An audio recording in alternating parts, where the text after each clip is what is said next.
Entre 1958 y 2016 fueron registradas 15.076 víctimas de este delito, siendo como es una cifra mentirosa porque la mayoría no denuncia por vergüenza, los números siguen siendo pavorosos.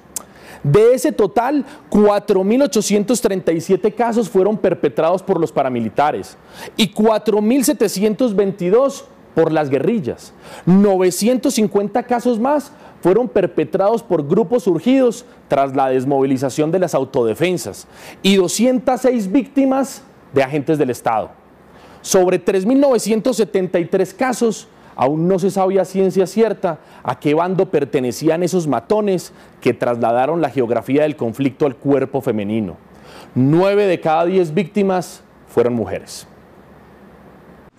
María Eugenia Cruz se tardó 27 años para animarse a desandar su pasado y exorcizar de una buena vez y para siempre el dolor del abuso sexual que padeció en 1987. Fui muy ingenua, tenía 17 años. Estaba en 10º grado y vivía en Cartagena. Un conocido del barrio había terminado en la cárcel y ella fue a visitarlo varias veces. En esas estaba cuando unos tipos le pidieron que contactara a un abogado en la ciudad. Solo era eso, un contacto. Fue la génesis de un secuestro de casi un año. Llegué efectivamente a la oficina de ese abogado. Me dice, mira, tú ¿por qué hablaste con esas personas? Estás metida en un problema muy grande. Vamos a ver cómo te ayudo porque esas personas son muy peligrosas, tu vida corre peligro, incluso la de tu familia. Asustada, sin entender lo que pasaba, se dejó envolver por ese sujeto. Terminó en un hotel esa noche y poco después rumbo a Barranquilla. El tipo le dijo que la iba a cuidar, pero pronto terminó ofertada su virginidad a un hombre adinerado. Pues me di cuenta que el señor no era tan bueno y que antes, por el contrario, me estaba entregando a unas personas para que me hicieran daño. Así estuvo un tiempo, sin comprender a qué horas había terminado en semejante infierno. Una y otra vez el supuesto abogado le decía que no podía volarse, que su familia pagaría con sangre una traición, que no se le ocurriera irse. Luego la internaron en un apartamento en un municipio del Atlántico que tenía un batallón a la vuelta de la esquina. En esa relación que empieza a tener ese señor, que era el que me tenía controlada, un día me dijo pues que yo tenía que estar con uno de esos militares que eran los que nos iban a ayudar.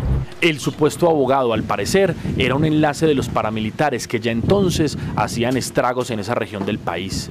María Eugenia se negó, luchó, peleó, pero... Fue terrible, fue terrible. Entonces 2 cabos del ejército de ahí, de ese batallón,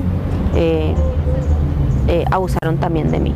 En ese apartamento presenció todo tipo de delitos, pero se guarda los detalles porque todavía teme y sus verdugos siguen libres e impunes. Varias veces, según ella, la violaron los mismos hombres encargados de cuidarla como a una colombiana más. Hay momentos en que yo he tenido pesadillas.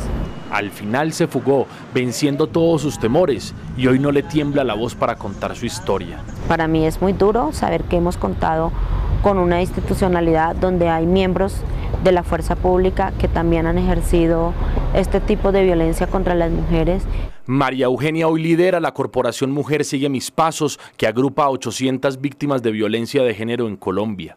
Su liderazgo para visibilizar este delito la llevó a La Habana para encarar a las FARC y exigirles verdad, que todos los abusadores les pongan la cara a Colombia, porque la vergüenza es de ellos. Así lo documentó este informe del Centro de Memoria Histórica. Todas las víctimas de violencia sexual, incluyéndome, sentimos que es nuestra culpa, ¿sí? Que esto que nos pasó fue nuestra culpa. Pero además de esto, sentimos mucha vergüenza y la vergüenza es la que no nos deja hablar. Antioquia, Santander, Valle, Nariño y Bolívar encabezan las regiones más afectadas por este flagelo invisibilizado. Uno de los datos más estremecedores del informe del Centro de Memoria Histórica es que en el 53% de los casos, las víctimas de violencia sexual en la guerra eran menores de edad, como en el siguiente informe que hicimos con Beatriz Rojas. Esta mujer, que llamaremos María, fue reclutada por el ELN cuando tenía 15 años en uno de los caminos serpenteantes del oriente antioqueño. No duró mucho en las filas subversivas porque la dejaron volar, pero lo que le hicieron 2 guerrilleros todavía espanta sus noches. Yo no pude gritar, yo no dije nada, pero él lo hizo porque yo no sé, o sea, se creyó con el derecho y yo pensé que eso era normal. Y yo me dejé, ¿yo qué más podía hacer? Sí, pues era una niña, él era grande, pues yo lo veía grande, estaba armado y era el que mandaba en ese momento cuando íbamos, mientras marchábamos. Primero lo hizo un comandante de escuadra que tenía bajo su mando a 12 hombres. A hurtadillas la metió a rastras a un rancho en La Manigua. Yo en el momento, yo pensé que eso era como, ¿será que para eso estoy acá? Para que hagan conmigo lo que quieran, porque la verdad, allá me sentí como si fuera una letrina. Suena feo, pues la verdad. Le dijo a un guerrillero que le ayudara a volarse, que ella solo quería volver a su vereda del Carmen de Viboral para abrazar a su mamá, que las botas de caucho y las caminatas extensas en medio de esa escarpada geografía le habían ampollado los pies, que el morral en el que cargaba las raciones y la munición pesaba más que ella. Nunca se me olvida el olor de la ropa húmeda cuando uno camina y se seca y vuelve y se seca y uno no tiene donde bañarse y que a uno no le da hambre y le dan a uno agua con sal. Ese guerrillero la ayudó, sí, pero mientras elevaba consultas al alto mando, o eso le decía, también la abusó. Cuando iban por leña, cuando patrullaban por ahí. Al fin regresó a casa, todavía no sabe muy bien por qué, pero la dejaron volar. A mí me tocó desplazarme, dejar a mi mamá, venirme para la ciudad a rodar.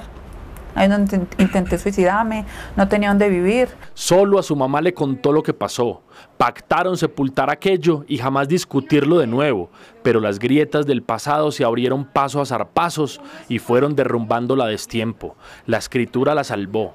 A través de esa rendija liberó sus fantasmas. Empecé a no verme sucia, a reconciliarme con el espejo, a estar mejor, a verme bonita, a quererme un poquito más. Es muy importante que se haga memoria por las historias, no mirando ahí la victimita, la pobrecita. A mí no me gusta que me señalen, no me digan la victimita, no. Yo soy una mujer que ha logrado trascender del dolor, soy una mujer que ayuda a otras mujeres ya, soy una mujer que ha avanzado en la escritura y me he fortalecido en medio del caos. Pero el miedo jamás se le fue, y en las noches, bajo el cielo estrellado del Valle de Aburrá, sobre el filo de una de estas comunas de Medellín que parecieran no terminar nunca, se lamenta por el pavor que se le instaló para siempre y con el que batalla a diario cada que sale de su casa y deja a sus 2 hijos. ¿Cómo hago para protegerme, meterme en un cascarón para que las manos humanas no me toquen y no me hagan daño de la manera que lo han hecho? Yo me siento muy desprotegida y hablo por las otras mujeres de Colombia. Cómo se sienten desprotegidas y por qué las otras mujeres no hablan, por el miedo que tienen de que estos grupos las vuelvan a atacar o les vuelvan a hacer algo. Por eso esta entrevista, por el miedo que hay todavía en uno, por el terror que se lo carcome a uno a veces.